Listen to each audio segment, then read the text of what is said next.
Olá, bem-vindo à nossa classe de casais, na verdade a classe da família. Infelizmente nós estamos aí remotamente, mas em breve estaremos com a nossa sala presencial. Vai acostumando aí, ou se preparando aí para acordar mais cedo. Daqui a pouco nós estaremos com a nossa classe, né, na igreja, tá bom? Estamos falando sobre limites no casamento, a maneira como nós encaramos a importância de conhecermos os nossos próprios limites e respeitarmos o limite do nosso cônjuge no casamento. E hoje nós vamos falar sobre a qualidade do relacionamento, está no investimento que nós fazemos, da maneira como nós investimos o nosso tempo, nós investimos o nosso dinheiro, investimos a nossa energia, os nossos esforços e outros recursos. E nós vamos falar de investimento em 7 áreas. Primeiro, o nosso amor a Deus, o nosso amor entre o cônjuge, você e o cônjuge, a sinceridade, a fidelidade, a compaixão, o perdão e a santidade, ou a pureza, se você preferir assim. Então vamos falar um pouco sobre o amor a Deus. Toda a nossa relação conjugal, se quisermos estabelecer um ponto de partida que vai fazer realmente a diferença, é amar a Deus, porque quando o amor a Deus é o nosso principal guia,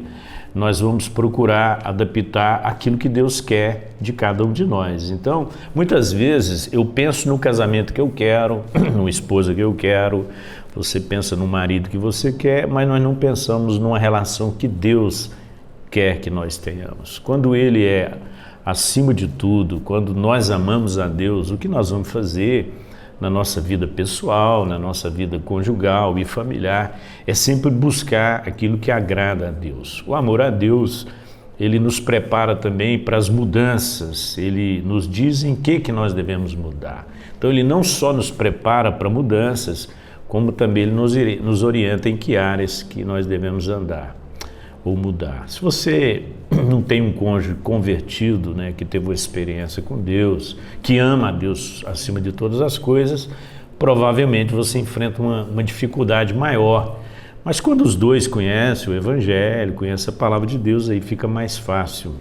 Deus, ele nos impede de assumir totalmente o controle, né, do nosso casamento. É muito comum que eu querer controlar as situações, você querer controlar pessoas. Então isso é um problema, né, muito grande. Então o que nós precisamos fazer? Nós precisamos nos submeter a Deus de tal maneira, e amando a Deus sobre todas as coisas, esse amor vai nos impedir de tomar o controle. Sempre vamos colocar o controle da nossa relação nas mãos dele. Precisamos prestar contas a alguém maior do que nós, e com certeza Deus está acima de nós. Então, quando eu tenho um casamento onde eu estou preocupado com a prestação de contas a Deus, aquilo que Deus espera a respeito do meu casamento, eu vou averiguar a minha relação à luz daquilo que Deus tem para a minha vida.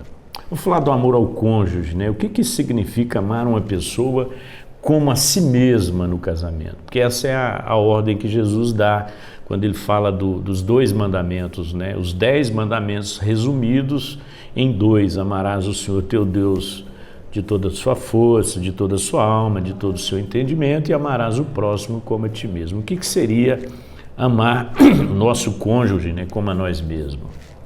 Primeiro, significa você se identifica tanto com o seu cônjuge que você sente os efeitos que suas próprias ações têm sobre a vida dele. Então, quando você tem uma atitude e você, puxa, não ficou joia, né? Essa atitude minha não ficou bacana, essa atitude de alguma forma gerou no meu cônjuge esse tipo de sentimento. Isso é amar como a si mesmo. Segunda coisa, você pensa primeiro na vida dele. Nós somos uma geração egoísta. O egoísmo, ele é natural do ser humano. Só a graça de Deus em nós nos liberta do egoísmo. Então, quando eu amo o meu cônjuge como a mim mesmo, eu estou pensando primeiro na vida dele.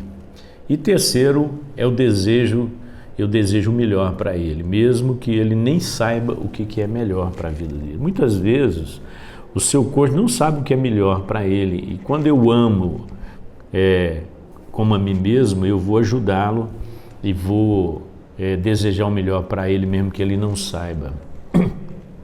Se o indivíduo não se compromete com o casamento, e nós estamos falando aqui de investimento, quando a relação vai ficando difícil, ele vai se sentir tentado a fugir da relação, e é o que acontece com muita gente que não resolve os problemas. Acham melhor partir para o divórcio, para a separação, do que enfrentar a situação, porque não tem compromisso no casamento. A palavra-chave para casamento é compromisso. Muita gente acha que o que mantém o casamento é o sentimento. O sentimento ele é importante, mas o que mantém um casamento é o compromisso, né? Você assumiu um compromisso diante de Deus e você vai fazer de tudo para honrar o compromisso que você assumiu. O compromisso ele também proporciona aquilo que vai ser necessário para o crescimento e para a segurança. É muito comum encontrar pessoas dentro do casamento muito inseguras e desprotegidas e não crescem. Por quê? Porque não há o compromisso. O amor ele não é só um sentimento. O amor é uma ligação que você tem com alguém. Essa ligação que é o ponto mais importante. O amor ele vai pôr o outro acima das minhas necessidades e dos meus desejos egoístas. Muitas vezes a relação se torna esse lugar, esse ambiente, onde um espera que o outro satisfaça os seus desejos ou suas necessidades. Então isso é amar o seu cônjuge. Vamos falar da sinceridade, né? O que é sinceridade? O que mais prejudica um casamento hoje? É falsidade, porque a mentira em si ela é muito mais destrutiva do que aquilo que ela esconde. Não é a mentira que você conta, mas é o fato de você ter mentido. Isso é muito mais danoso do que o conteúdo da sua mentira. Em que os casais encontram dificuldade para ser sinceros? Em quais áreas? Pelo menos 3. Primeiro, nos seus sentimentos, vontades, gostos e necessidades. Muitas vezes não há sinceridade quando o cônjuge expressa as suas vontades, os seus sentimentos e necessidades. Essa é uma área de muita mentira. Segundo, os casais eles passam anos vivendo na mentira para tentar proteger e salvar o casamento. Olha que absurdo, né, gente? Você está usando uma arma que é danosa, que é maligna, para tentar proteger uma relação, manter uma relação. Então, uma relação que se mantém em cima de medo, de coisas escondidas, ela está com os dias contados, mais cedo ou mais tarde ela vai ruir e a sua tragédia vai ser muito grande. Então, toma muito cuidado se você não está sendo sincero e está usando da mentira no seu relacionamento. O medo vai levar à mentira. Por que as pessoas mentem no relacionamento? Muitas vezes medo, às vezes elas entram num endividamento tão grande e o cônjuge já não sabe mais como que ele vai falar aquilo para a esposa. Como que eu vou falar isso para a minha esposa? Ela não vai entender isso, né? E o medo vai gerando uma situação ainda pior. Também medo de se expor e ser controlado. Uma vez que eu exponho, eu agora vou ser totalmente vigiado pelo meu cônjuge. Então, se você quer um relacionamento sólido, assuma o compromisso com a sinceridade. Tem muito casamento sendo destruído por conta da sinceridade ou da falta de sinceridade. Terceiro, invista em fidelidade. Quando a gente fala em fidelidade, né? Quando você pensa nessas palavras aqui, confiança, crença, segurança, lealdade, sinceridade, certeza, constância, serenidade. Quando você pensa nessas palavras, o que realmente vem na sua mente? Agora, pensa no seu casamento. Pega todas essas palavras e como que você e o seu cônjuge devem ser. Primeiro, confiar um no outro. Eu não sei quais são os grandes problemas do seu casamento, ou os problemas do seu casamento, mas com certeza a falta de confiança é um grande problema. É muito triste, né, quando um casamento chega no ponto que o homem não confia na mulher, a mulher não confia no homem. Eu não estou falando só por conta de questões morais, de tantas outras áreas, né, que muitas vezes falta essa confiança. Você e seu cônjuge devem se sentir seguros por poderem confiar no caráter e na fidelidade do outro. Então, o caráter é a essência de quem nós somos. Então, muitas vezes, não é só o que eu faço. Muitas vezes você está convivendo com alguém que tem um caráter depravado, tem um caráter corrompido. Então, nós precisamos ser tratados primeiro no nosso caráter. Seu cônjuge precisa saber que pode contar com você. Muitos maridos, eles vivem uma vida muito solitária e muitas mulheres também na relação. Cada um vive o seu mundo. A nossa geração, com a independência da mulher, a emancipação feminina, com o avanço, com o crescimento da mulher na sociedade, o que foi acontecendo? Foi gerando uma certa independência na relação. Então nós temos que tomar muito cuidado com isso. Ser sincero um com o outro, isso a gente já falou lá atrás. A ideia que as pessoas têm de fidelidade no casamento, ela é muito superficial, porque em geral quando se fala de fidelidade, a gente está pensando só no plano físico, mas fidelidade é mais do que isso. Fidelidade significa ser confiável em todas as situações, em todos os assuntos da sua alma, do seu corpo e não apenas no plano sexual. Então significa o quê? Que ser fiel é fazer com que o seu cônjuge saiba que sempre você cumpre a sua palavra. Muitas vezes nós estamos sendo infiéis em coisas muito pequenas, mas não estamos honrando as nossas palavras. Então você pode trair sentimentalmente. É o que mais acontece hoje, quando intencionalmente a pessoa não expõe no casamento alguns aspectos de si mesma, então ela não está sendo fiel.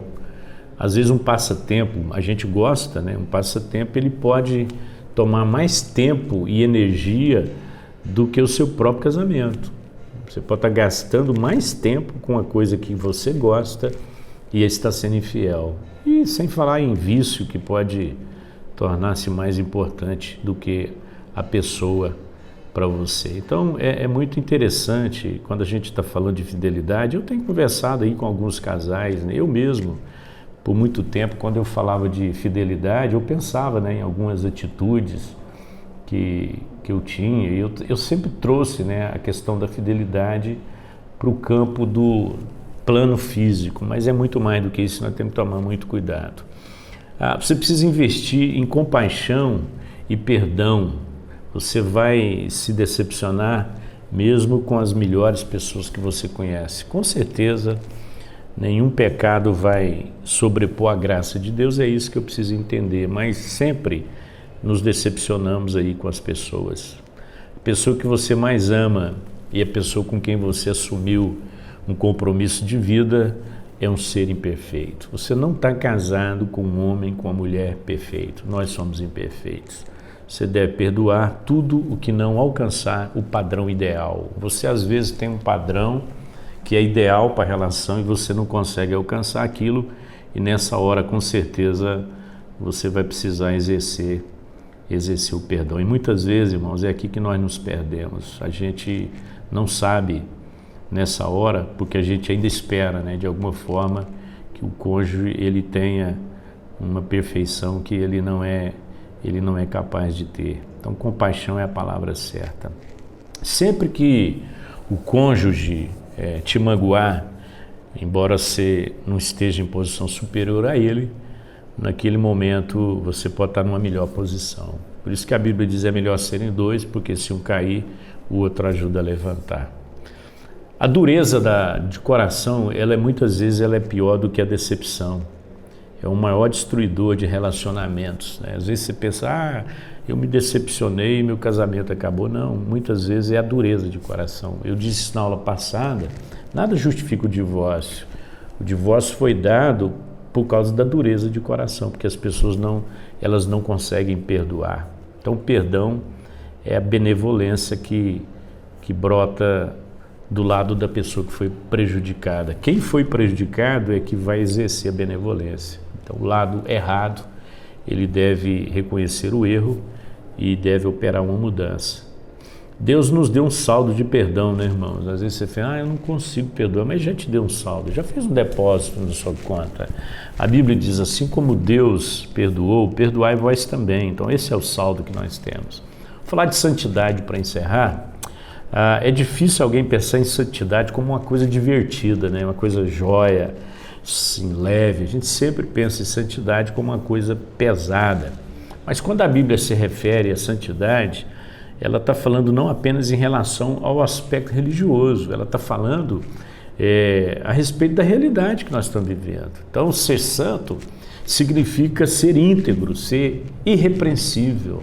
Irrepreensível não é alguém que não comete erros, mas é que não anda no erro, que procura andar na verdade. E o principal motivo para o crescimento deve ser a sede de dignidade. Não é por causa de ninguém, mas por causa de si mesmo.